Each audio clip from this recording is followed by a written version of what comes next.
Chapter 13 of One Commonplace Day by Pansy. Chapter 13 Silken Coils. It was John Hartzell, and a curious thing had happened to him. He was sober. He looked from one to the other of them, then glanced quickly about the room. How much of its changes he took in they did not know, but he only said, "Got anything to eat?" "Yes," said Kate, for she knew that her sister could not speak. "We have something nice to eat, and we were afraid it would spoil before you came."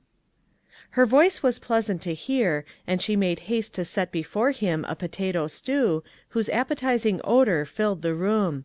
10 cents from that wonderful dollar of Holly's had bought a soup bone, which had been skillfully simmering for half the afternoon, with sliced potatoes and certain other ingredients, which for a few cents had been gathered. The food was speedily dished, and they sat down together, those three, to their evening meal.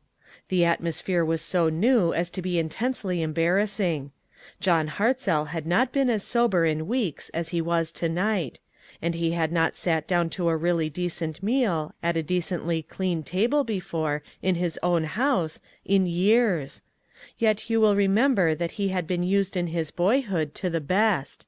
And the sister who sat near him now had sat opposite him then, a sweet, childish face which he distinctly remembered. And the woman who sat opposite him now had, on the rare occasions when she made one of their family group, in her delicate laces and ribbons, set all his pulses to quivering, with hints of a rose-colored future, when to sit opposite each other at a family table would be their right. Here they sat to-night, and between them and that sunny past stretched an almost infinite gulf. Now, as to the influences which had been brought to bear upon him to send him home in a comparatively sober state. Had those two known the story, one of them at least would have received an added proof to her belief that God reigns. When John Hartzell stumbled away from his home in the early morning, the uppermost desire of his heart had been brandy. But John Hartzell's credit was gone. He must, then, in some way, earn a little money before he could hope to quench his thirst. He had been too much under the influence of liquor the night before to know that his sister had come home to remain, and was not therefore aware that there was any clothing in the house which might be sold. There was no help for it but to find some work. But what could the college-bred man, who had no trade, and had fallen before he had a profession, find to do? Saw wood? Oh, yes, and split it, and pile it, and carry water. These and like lucrative employments were all the avenues open to such as he.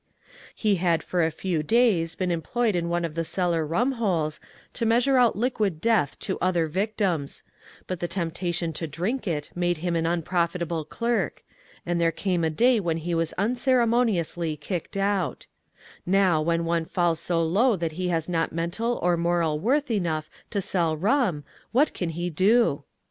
John Hartzell stumbled on through the town, hunting his morning drink, and came at last past the neat home where the Copelands lived. At the gate, waiting for a slow-moving schoolboy to join him, stood Holly. He knew John Hartzell instantly. Trust a 14-year-old boy for knowing by sight all the people in the town. The minister may not know them, nor the busy citizens with their eyes fixed on business, but the schoolboys will. This wreck of a man was Kate Hartzell's brother, the one she had gone to save. He was pledged to help. How should he do it? How hungry the man looked! Holly had just risen from a good breakfast. His instincts were true. What was the way to help a hungry man? "Halloo!" he said. "Have you had your breakfast?" "No, I haven't." The reply was growled out, but John Hartzell paused wonderingly. The question was strange to him. Holly thought rapidly. His mother did not approve of tramps. She did not at this time approve of anybody by the name of Hartzell. But it was not 10 minutes ago that she had said in a discontented tone to the busy doctor, "I do wish we could get that rubbish cleared away from the back shed to-day. Why, no, Holly can't do it very well. He has no clothes suitable for such a job as that." and the doctor had replied, taking hurried swallows of hot coffee between the sentences, "Watch for some fellow to come along, my dear, and set him at work. I wish I had time to attend to it, but I must be off for a 10 miles ride. That Davis boy is down again, worse than ever, I hear." Now John Hartzell's clothes were not in a condition to be injured by the rubbish in the back shed. "See here," Holly said, "if you will come in and cart that pile of all sorts of things down to the heap below here, that they are getting ready to burn, my mother will give you a good breakfast, hot buckwheat cakes and coffee, you know. Will you do it?" The words had an appetizing sound, although John Hartzell muttered that he'd rather have the money. But he was hungry as well as thirsty, so he shambled in, without more ado, and did the work; and Holly ran with breathless haste to tell his mother that he had engaged a man, and promised him buckwheat cakes and coffee. It was true, she told him he was a foolish boy, that bread and butter and a bone to pick were good enough for such workmen; but she baked the cakes and sugared the coffee. And Holly hovered near, and made one single remark to the man as he was eagerly swallowing his third cup of steaming coffee: "Wasn't it nice when you had such breakfasts as this every morning?" A thrust made squarely at John Hartzell's past. What did Holly Copeland know about it? Why, Fannie had told bits of the picnic talk, and he had questioned and cross-questioned until he learned the fact that the Hartzells were not once what they were now. And his mother had said that accounted for Kate's refined ways. It was strange that people would allow themselves to become beasts through love of drink. Not another word said Holly, and he dashed off at last to school, feeling sorrowful that he could not have thought of some way to help Kate. But the word that he had dropped rankled in John Hartzell's mind all the morning. There had been nothing in years to recall to him his past. He went out from the warm room, rested and refreshed by the hot coffee and the buckwheat cakes. The burning thirst which had tormented him all the morning was a trifle less intense. Still, with money in his pocket, he would have known just how to spend it. How should he earn some? Humanly speaking, it was strange that Miss Wainwright should be the next to accost him. He had reached the main business street by this time, and she was making haste down the busy side of it, a basket on her arm. She gave searching looks at the man shambling along with irresolution, and a vague feeling of regret written on every lineament of his face. Then she addressed him in quick, businesslike tones. "Are you looking for work?" Yes'm," said John Hartzell, hesitating at first. He had forgotten that such was his errand. "Then I am looking for you," she said promptly. "My man is suddenly called away, and there are apples to gather, and several other things before any harder frost comes. If you will take this basket, and come right along with me, I will set you to work in less than no time." "What do you pay?" John asked, taking the offered basket, and feeling himself moved in her direction by the very force of her energy. "Good wages, if the workman suits me. Better wages than you have been getting lately." The marks of sin were so apparent on him that she could not resist this thrust. Miss Wainwright knew that he was a drunkard, and while she was an earnest and uncompromising temperance woman, she had hitherto shunned drunkards as she would the plague. She had been heard to declare that no man who made a brandy flask of himself should work for her, but in the light of some new ideas which the day of the memorable picnic had given her, she determined to hire the first drunkard she met, and try to set him at work at something.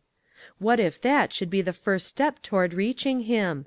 As they tramped along toward her handsome home, Miss Wainwright asked several pointed questions, not in the line of rebuke, unless the man's conscience was very wide awake. Miss Wainwright was wise in many things. She was very well aware that she must kidnap her man, before even wholesome reproof would be of any avail. But among others came the question, "What shall I call you?" "My name is Hartzell," he said, "John Hartzell." And then for almost a block Miss Wainwright did not speak. The name startled her so. This, then, was the brother John who had been the college acquaintance of Mr. Durant, the temperance lecturer, and who was the brother of that neat little Kate whom she had resolved to befriend, if for no other reason than to show Josie Fleming what a goose she was. What a strange thing that the first intemperate man she ever attempted to help would be this one, in whom she had felt an unaccountable interest ever since she heard his name, and for whom she had prayed by name ever since. What was she to do for him to day? Had God a special message to him from her? She must guard her words carefully, lest other than those which he meant her to speak should drop out unawares and do harm. They were at the great gate now, and she pointed out his work with few words, then went in to watch and think. It was long since John Hartzell had passed such a morning. Not that he had not many a time made spasmodic efforts to find employment, but his rags and his breath and his entire forlorn appearance had been always against him. Miss Wainwright herself may have passed him a dozen times with nothing but a shudder of disgust. He worked steadily for an hour or more, then the terrible faintness began to overwhelm him. Could he slip away, he wondered, unobserved? But then he had no money, and where would he get anything to drink? The last time he had offered to clean the alley for old Jock for a glass of brandy, that worthy had kicked him out of the back door for an answer. What was the use? Yet what should he do? "Miss Wainwright says drink this. She says gathering apples is powerful thirsty work." It was Keziah's voice right at his elbow, and it was coffee she held up to him. A great steaming bowlful, black with strength. Miss Wainwright, watching him from her window, saw the feverish haste with which he drained the bowl. She had been just in time. Do you wonder that she chanced to be in time? I'll tell you part of the secret. A dozen times during that hour, while she went about her room dusting, arranging, planning, she had said, "O Lord, show me how to get hold of him. Let me help save him." All the forenoon the fight went on. Twice Miss Wainwright herself appeared and gathered her big white apron full of apples while she talked. Careful talk. How long had he lived in the place? Where did he come from? Oh, indeed, Utica was a very pretty place. She used to visit there years ago. Did he ever take a ride on Genesee Street? Yes, he had. He spoke the words with a short, sharp sound. And Miss Wainwright, listening, thanked God and took courage. She did not know, it is true, what memories she was stirring by her random questions, if questions can be random after one has coined them in prayer. She did not know that he had dashed through Genesee Street behind his own gay pony, with Annie by his side, the pretty girl in rose-colored ribbons, who chose him in preference to a dozen others who would have been glad to take her to ride. That was before his father failed. But Annie had not cared about the failure. She had laid her two soft, small hands on his arm, and looked up into his eyes with her own bright ones, and told him that she did not mind being poor with him to take care of her. That was once when they were walking on Genesee Street, away out in the upper part of the city where it was quiet. Miss Wainwright knew nothing of this, but God did. What was the matter with everybody this day when they continually brought before John Hartzell the face of his past, in which he had supposed himself to be a man? By and by he was called in to the shining kitchen. Dinner was ready. John Hartzell had not been seated at such a table for a long time. Miss Wainwright was experimenting. Her faithful Keziah, who always unquestionably did her bidding, had, for all that, her own thoughts, and she thought her mistress was losing her mind. "Set out the little table, Keziah, in the middle of the room, and put up the leaves, and put on one of the small, square tablecloths. Bring a china soup plate, and one of the large silver spoons. No, no, not those knives, Keziah, bring silver ones, and one of the large napkins. Keziah, I want you to set the table exactly as you would if Doctor Brandon were going to be here to dinner." And Keziah obeyed, though much inclined to sniff. It was at this table that John Hartzell presently sat down. Quite alone. Keziah had orders to serve the soup, and then to vanish, until he was ready for his next course. What soup it was! Rich with the juices of meats and appetizing vegetables. and the spoon was solid silver. Yes, Miss Wainwright was right. John Hartzell, the gay young student, had sat often at a table as fine in all its appointments as this. The very odor of rose leaves about the damask napkin brought a memory of his mother not only, but of the time when Annie used to come to their house to tea. But this again Miss Wainwright did not know. It would take too long to tell you the story of all the devices of that day. Miss Wainwright was not for a moment unfaithful to what she was beginning to believe was in some way her trust.